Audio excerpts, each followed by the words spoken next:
আপনারা ন্যায় এবং সত্যের পক্ষে অবিচল থাকে।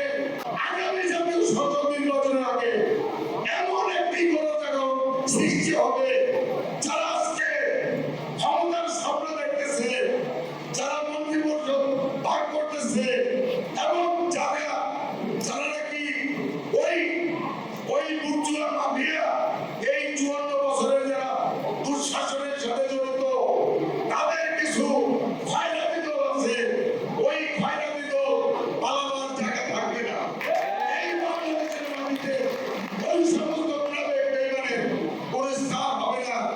আপনারা ন্যায় এবং সত্যের পক্ষে অবিচল থাকে। অমর হোক আমার দেশ, প্রিয় জন্মভূমি বাংলাদেশ। আমি অহিংস গণঅভ্যুত্থানের ভবিষ্যৎ সম্ভাবনা এবং সফলতা কামনা করছি। আসসালামু আলাইকুম।